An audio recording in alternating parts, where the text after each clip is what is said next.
Formula 1 arrives in Canada, with the main news is, apart from the fact that nobody had brought any upgrades, was the fact that there'd been a slight change to the calendar.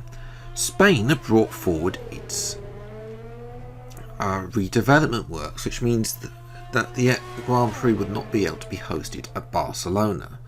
Subsequently, a change will be made, and Austria now replaces Spain on the calendar, with a little shifting Monaco in Italy early in the season. Ferrari, of course, though, will be buoyed by this because it means they can try and aim to bring their new package in earlier.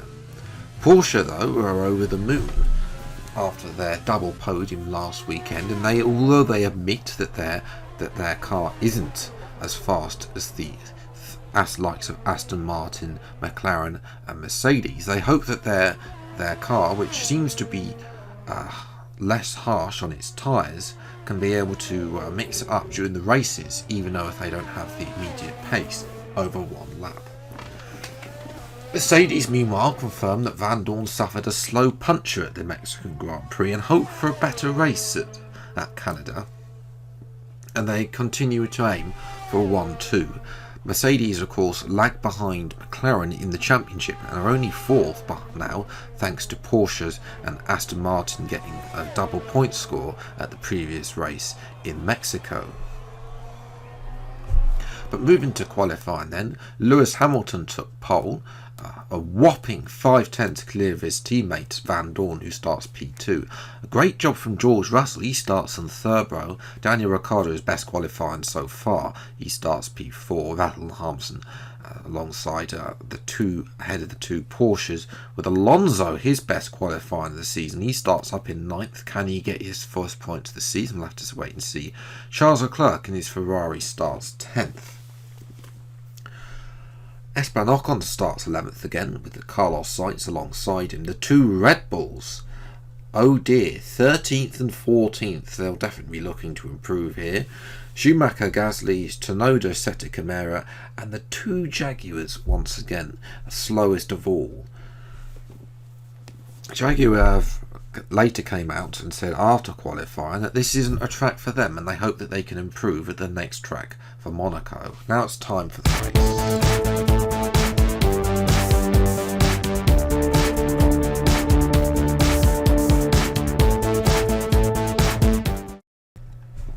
Well, hello everyone and welcome back to another video of the F1-E mod, the 2021 Canadian Grand Prix round number 3 of the series. If you, of course, have missed any of the previous two episodes, I recommend you go and check them out before watching this one. There is a link to the playlist in the description below, and also please do subscribe if you are new to the channel. I'm close to 400 subscribers, and I do plan to try and push to get to 400 subscribers by the end of the month. So if you have not yet subscribed, then please do hit the big red subscribe button under the video. Massively helps me out in sustaining the channel and in future videos as well. But yes, to Canada then, a track where I've gone well on this year's game. We've won here, of course, many times. So over in previous games, I don't think we've technically haven't won. I don't think on this year's game, thanks to the game crashing, but. Yes, race strategy is going to be a 2-stop. I think there will be people going for a 1-stop, so we'll have to see where people come out. But fight lights are out of the way, and away we go. And it's a good start, better than Vettel, who has a little bit of a backlash, and Ricciardo, excuse me, as they bog down. We could take the inside line, which will turn us to the outside, give us the better traction around the outside, and we can get the faster engines. And now we deploy overtake mode as well to try and get past our teammate Ricciardo up into P4, and Ricciardo gets the curbing, and there's now a yellow flag, and I can see on the mini-map there's been a pile-up. As what's happened here, it's the two Porsches. They got 2 and 3 in the last race. Well, Perez got 2nd place, and he's been assassinated by his teammate.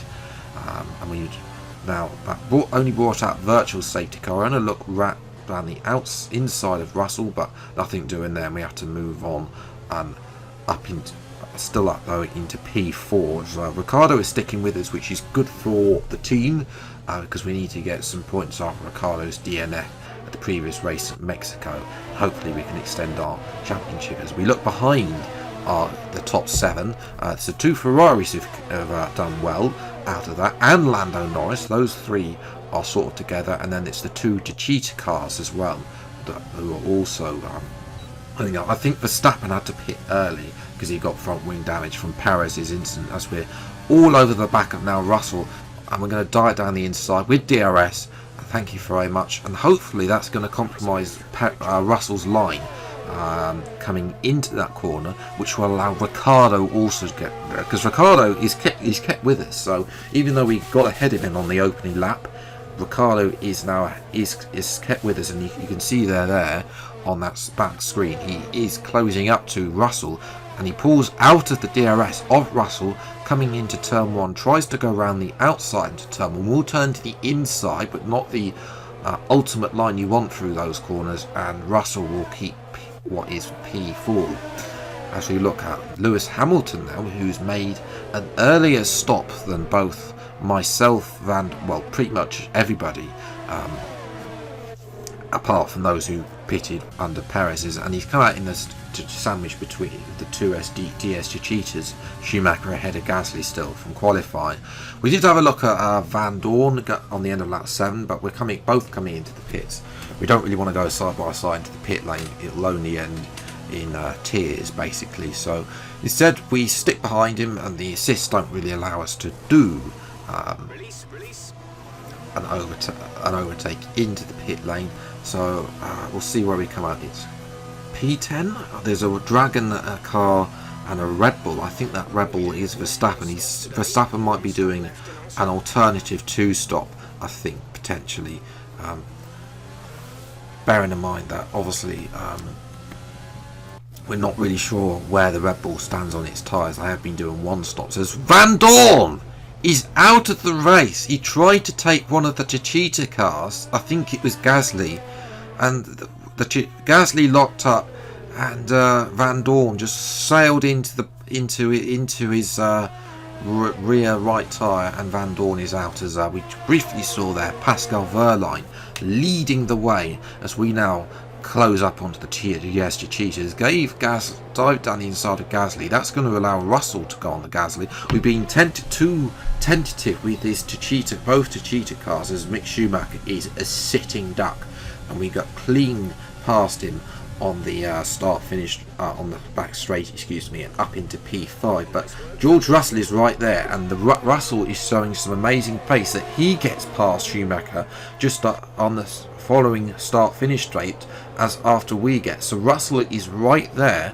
Ricciardo is a little bit where to find, and DRS, as we were closing up to Norris, has failed, and it's in the open position, which isn't a bad thing actually, because it's Canada. There's loads of straights. Yes, we might have to go a little bit slower into the hairpin, but we're going to get better launches into place like that. And Norris is a sitting duck. The Jaguar power unit has got nothing to the might of the Porsche. In actual fact, Russell's going to follow me through there as we catch up to Carlos Sainz on lap 11. DRS is still open now.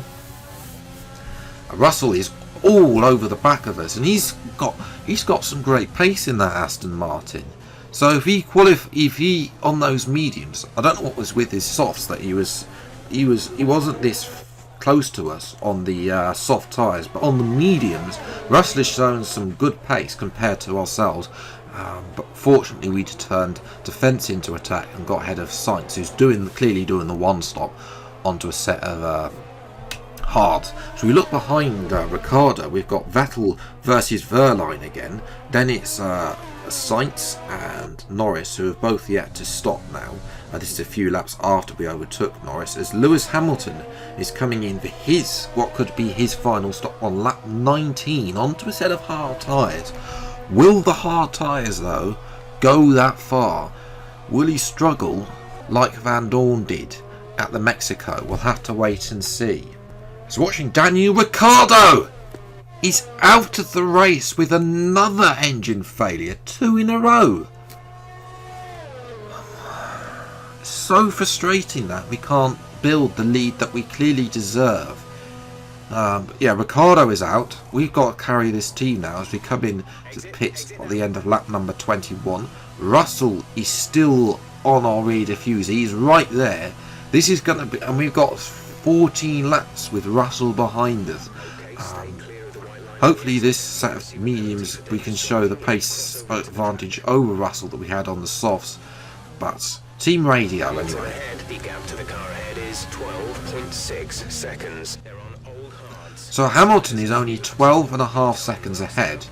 Can we catch him? Bearing in mind we're on a better tyre compound, and it seems that Mercedes is harsher on our tyres. We'll have to wait and see. As we watch Pierre Gasly, he's ahead of one of the I think that's both Red Bull drivers. So Gasly's on for some decent points, as is one of the Ferraris. They're on for some decent points. You can see there though, we jump a few laps later, Russell's having to go down the inside lap turn 1, but we close the door, slam shut in his face, and retain what is P2 as we're going to be helped here potentially by one of the Jaguars. I think it's De Vries, has not had a very good race, slow at the back, and although he doesn't come out ahead of Russell, he does put Russell off. Yet Russell has to give him room, but that's not going to stop Russell. And we jump to lap 26. Russell is having to look around the inside now. We couldn't close the inside. We're going to have to leave him a little bit of space on the inside and retain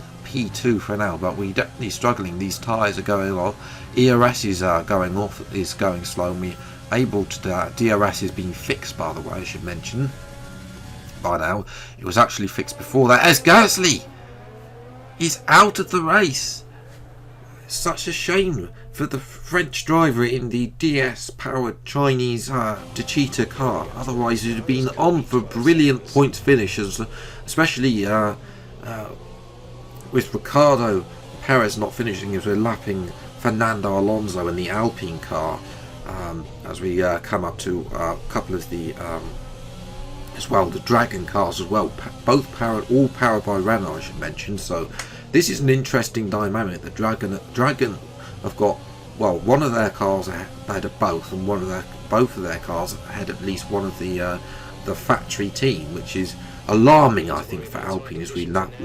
I think that's Tsunoda, and Tsunoda, I think, has taken out George Russell.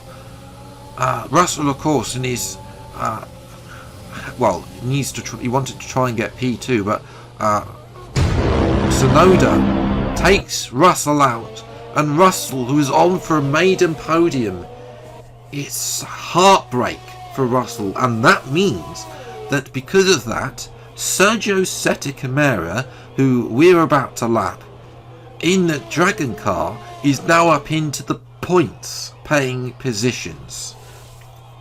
And this is the battle now for P3. Verline is now ahead of Vettel. So Vettel has gone backwards for the second time in 2 races. But Lewis Hamilton is coming into the pits as well. On the penultimate lap, I did say that it might be too much for that Mercedes. So this is going to be interesting. How much...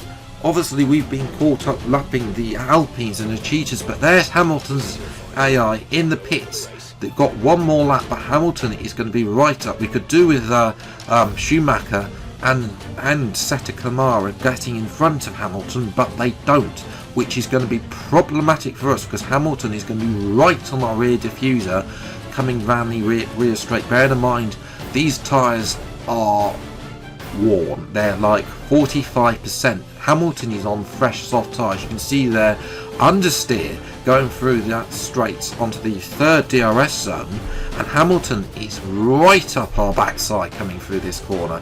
This corner, of course, the AI get the best traction over you every single time, unfortunately, and Hamilton's trying to go around the outside coming into the hairpin. We give Hamilton space on the outside coming into the hairpin. We bang tyres with Hamilton, and Hamilton gets the better exit. We try now power through with ERS. You can see there left rear 59%, but it's going to be a drag race between the Mercedes and Porsche power thing, and Hamilton's got the DRS, and Hamilton pulls through for victory. Such a shame, and it will have to settle for P2. Another podium but it's such a shame we couldn't hang on, because that might pay that might be costly later on if we're going for the championship. Verline does indeed finish ahead of Vettel in 4th. Leclerc picking up crucial points for Ferrari, as does Verstappen as well, and Sainz and Norris also getting points. Norris's first points for Red Bull. Schumacher gets his first points in Formula 1, as does Sergio Sette-Câmara in the Dragon. Some much needed points for the Dragon team. Outside the top 10, Ocon and Alonso both will be disappointed not to get points, especially with the fewer finishes. The two Jaguars now have got a lot to work to do. They were woeful on race pace. Qualifying pace, they look good, closer to the Dragons, but on the race pace they're that. And Russell will be heartbroken, as will Gasly actually as well, that they couldn't get big points today. Russell, the second fastest man on track. And with that then, Hamilton has closed our big gap that we had at the end of the second race at Mexico has evaporated, and our lead has now been reduced to 4 points over Hamilton. We need some better pace in qualifying, because Hamilton just ran away, and yes, he did come into the pits. He seems to have a lot of pace compared to us. Verline moves into 3rd place now, ahead of Vettel in 4th, and as well, and there's not really that too many changes as well further down. As well, in the constructors, Mercedes are back up into 2nd place now, with Hamilton getting 1st, despite Van Dorn retiring. They're ahead of Porsche and Aston Martin. Ferrari now are settling for P5 by the looks of Red Bull in P6, and then it's very close between the bottom 4 teams, although I'm sure GS Techeetah will be annoyed with Gasly's retirement. They could have got a lot more points than just 2 today. But yes, if you have enjoyed this video, then leave a like, subscribe to the channel if you're new, see plenty more episodes of the F1-E mod as they come out. I do know that F1 2021, by the way, should get a little bit of a mention. Obviously they have announced the release date, as we heard in the leaks video that I did 2 weeks ago. Yes, I shall try and remember to leave an I thing earlier in the video as well. If I haven't, then please remind me in the comments below and I'll add it, basically, because I've probably forgotten as well. But yes, until the next video then, I'll see you next time. Oh yes, I forgot to mention a video on all of that. I've got to do a little bit of searching for that, so video on Monday on what I haven't already covered. But until the next video then, I'll see you next time. Take care and enjoy your day, and goodbye.